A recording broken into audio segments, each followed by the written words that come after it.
Today, I am before you to discuss a topic that's as exciting as a robot doing the cha-cha, the unlikely dance between artificial intelligence and authentic leadership. It's like pairing a high-tech robot with a hipster wearing vintage clothes. A fusion, both intriguing and slightly bewildering.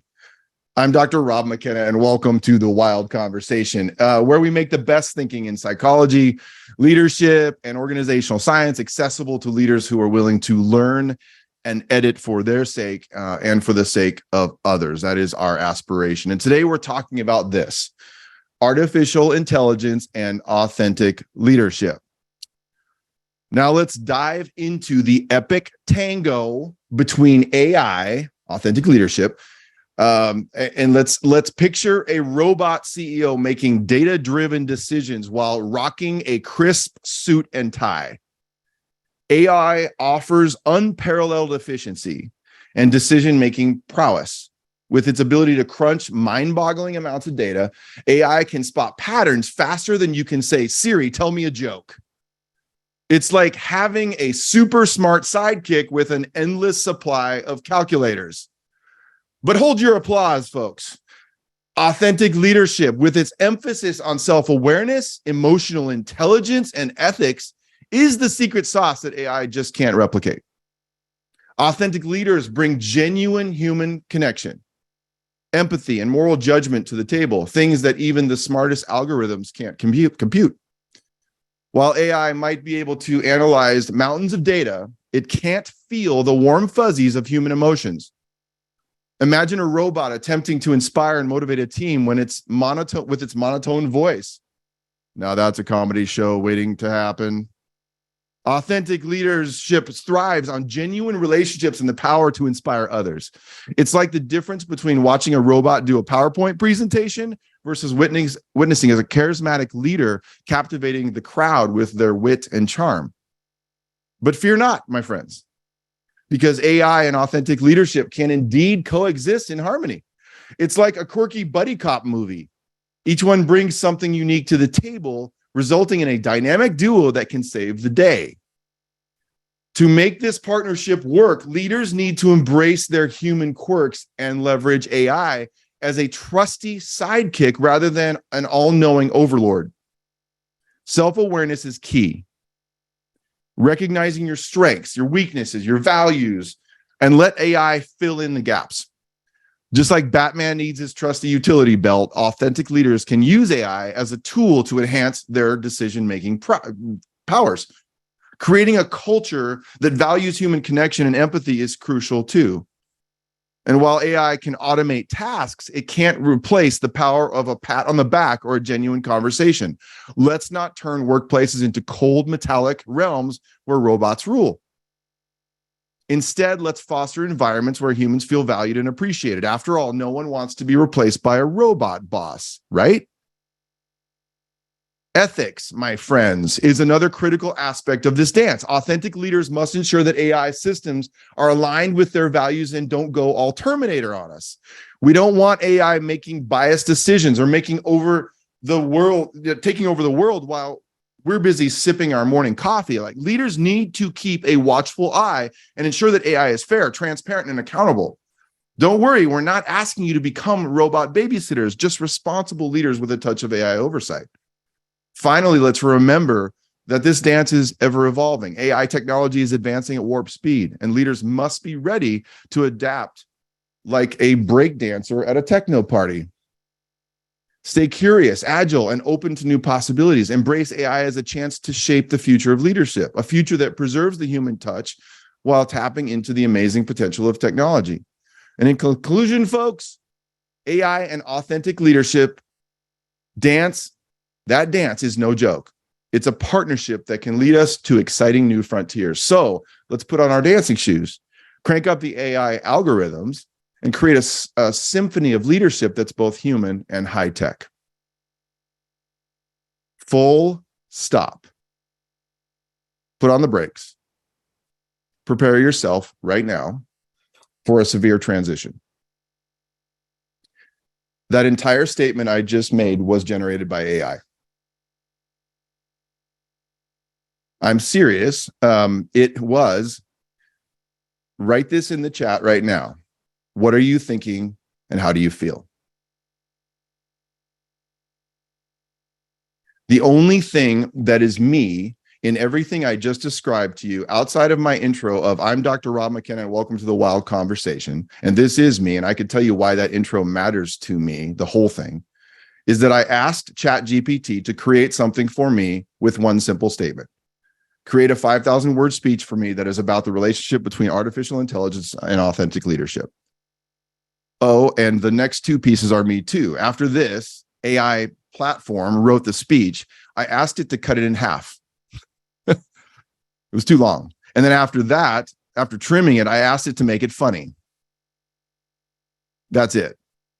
The rest has no Rob edits and is in essence isn't me. It's not bad. It's relatively informative and might help someone in some way, but it's not me. And from my perspective, provides a very shallow set of scratches on the surface of something that matters. It sounds like most leadership books. I got to be honest, it sounded like most leadership books. I would say this too. The other thing that was me was my affect, my presence that I rehearsed and tried to layer over the words that were not said the way I would ever say them. Even the cringy jokes, like there's stuff in there I wanted to edit so badly this morning, people. And I was like, I'm going to try to say this exactly the way it came out. Oh, and there are so many questions you might be asking yourself right now, and questions that I've been asking myself in the last 2 weeks in preparation to talk about artificial intelligence and authentic leadership. And you might be asking or thinking some of these things. Wow, that was creative. Didn't see that coming, or I knew he would do that. Why wouldn't you try the technology if you're going to talk about it? Another thing I thought about was the risk I took is that some of you might not come back unless I'm going to use AI in the future because it was so much better than Rob. Like, you're like, it actually kind of made me cringe when I saw some of you laughing. I was like, okay, it's actually working.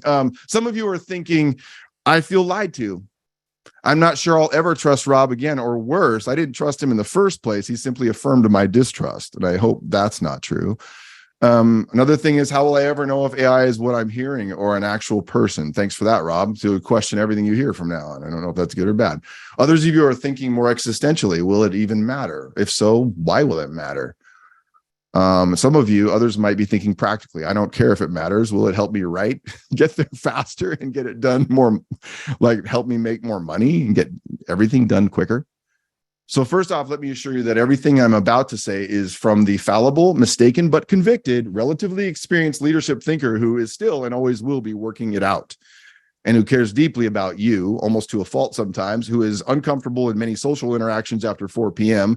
The guy some of you know as Dr. Rob McKenna. This is me. I won't trick you again today, that of which I promise. And I'm not a bot. This is actually me.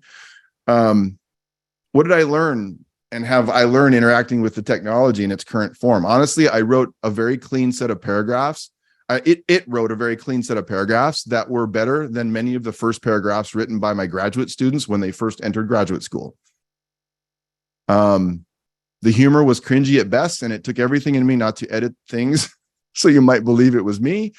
It was clean, relatively accurate in describing terms, funny in a stock kind of way, but lacked the depth that my graduate students developed over a couple of years. Regardless of that, without my edits, it may be accurate, but it will always lack depth as long as a human being doesn't touch it with their fallible hands. In this preparation for this even moment on artificial intelligence and authentic leadership has so many pathways to explore and understand. In fact, we may need to do another entire series to develop some thinking of the appropriate depth. But let me tell you some of the things that I believe are important today. So big statements that deserve our attention. Here's the first thing. 1, what does it mean to author? I have heard several leaders say now that they can write because of AI. I think that's true and not true. One thing that I told my graduate students over the years, long before AI emerged, was that writing is in its best form. Writing in its best form is the deeper process of thinking. Pen to paper. This is what I said to him, or fingers to keyboards. This is why I tried to scare them off when they came to interview day. Pen to paper or fingers to keyboards is the easy part. The hard part is the thinking and the research. The best writing is 75% thinking and 25% pen to paper. Without the thinking, it is no longer our best writing and authorship. Number two, the landscape of AI is changing quickly. So quickly, when we used to talk about AI even 10 years ago, it was a very different conversation. Back then, I would ask my doctoral students to imagine the future of our work in industrial organizational psychology when jobs are now done by machines. But to be honest, most of the conversation was about blue-collar jobs. Now, the conversation is about white-collar jobs, and that we may need to get used to doing blue-collar jobs again. And the point being, I don't know where the technology is going to continue to land. I'm not that kind of futurist, although I have some predictions. Number three, AI may be, as some are saying, the greatest innovation since the smartphone in terms of its capacity to change how we do things and even what we think about, but it is still a technology. And every technology, anything in the hands of human beings, will be used for altruistic and other-centric purposes and for nefarious purposes.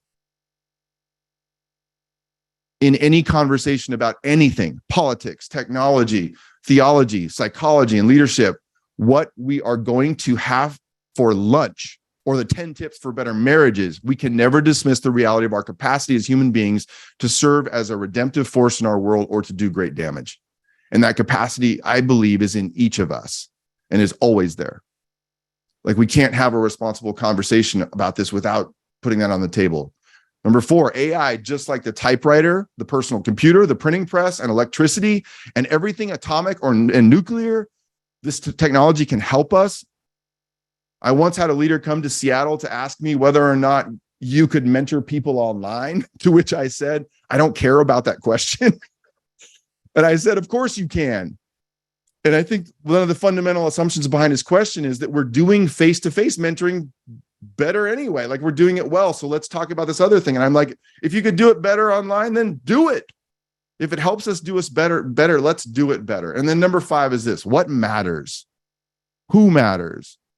And what do you believe about human beings? Do they have inherent value? All of them or just some of them? Where does the value come from? And here's one more possibility that will hopefully provide the necessary fodder for a wild conversation you might have today, tomorrow, or in the coming weeks. My hope is that what I'm about to say comes with the greatest level of humility that I can muster, and also in light of my reality that I do not know where all this is going. How do we feel in the moment we move from believing something is authentic to realizing that it was artificial? A story as opposed to a truth. A perceived as true, a true story as opposed to a made-up story. And more precisely, how do we feel when we realize that what we thought was coming from the character, uncertainty, and questions of a human being who cares about us and who knows they are in process is actually from someone or something without that level of intent or discernment or investment? I don't know about you, but I feel cheated, and it makes me feel cheap. As if someone believes I don't have value or worth beyond the platitudes, the clean sentences, and information that is simply that, information. Why do we feel less concerned about the authenticity when we find out it's a machine versus a human being? Why do we care about that? Like, when we realize it was not generated by a human, for some reason we expect more from the fallible human leaders than the machine. Probably because we know that the human leader has the capacity to help us or harm us, and to let us down or meet and exceed our expectations. It's not only the power and perception of the leader that matters, but also our power to make deeper judgments based on how we feel and what we think about that leader. Our intent and perception and thinking impacts our behavior every day. A wealth of psychology would affirm that. And that blows my mind, y'all. It really does. About 2 years ago, I wrote in the intro to my next book that's not come out yet, that's coming out this year. This is what I said in the very first paragraph. Leading would be easy if we were robots. I'm not sure we'd be any better at it, but it sure would be easier.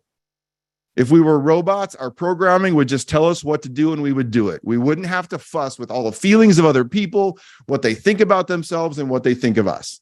We wouldn't have to be concerned with whether or not people are motivated or inspired. We would simply be responsible for getting the results we were built to get.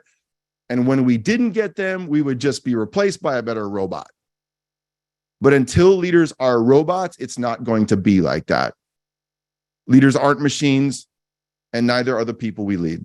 Each of us, whether we're leading or following, brings a wonderfully complex and nuanced combination of capacity to get results, feelings about our world, good and bad experiences, and a deeper drive for purpose that makes us all so incredibly interesting and capable of unbelievable things. But that same complexity that makes us so wonderful is also what makes us difficult.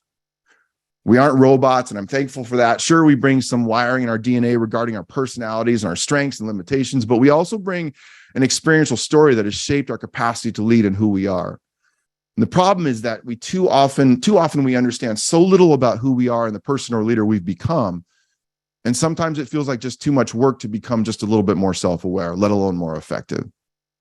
But for some of us, we simply haven't been invited to understand our whole story and its impact on the leader or person we could become. Here is my, good golly, here's my fundamental premise with regards to AI and authentic leadership. And it's based on this question: what will not change regardless of this technology? This is my belief given what I see in the evidence of decades of research, my experience, and psychology. What will not change is the frailty and wonder of the human soul. The soul being the deeper spirit, psychology, the thinking, the frailty, the power, the mistakes, the victories, the experiences, the hope, the failures, the tears, the values, and questions of a person, of each of you. And regardless of the technology, the precious value of a human being. And when I say that, I mean this: the ones we like and the ones we don't. And the ones who like us and the ones who don't. Each of us across the world. I don't think that's going to change. And what will not soon change is the reality of our influence on one another and the necessity and capability of each of us to do something courageous, to take a stand and to lead. And we can either lead from thoughtfulness and other-centric as well as self-affirming intent, or we can lead from thoughtless, selfish intent. There's something we realize when we realize something is coming from that kind of a human. I didn't have a top 10 list this week or a semi-creative way to talk about leadership theory. By the way, go back and watch last week if you get a chance, because it was a very interesting, creative way, I think, hope to look at leadership theory over these generations. But I'll finish with this. What I do have is this: what is the nature of what it means to be human? And what does it mean to lead human beings well? To see them as they are, whole, and to lead from our own humanity? And how can technology be used responsibly and effectively to enhance how we motivate and inspire people, real people? Let's just keep the conversation going.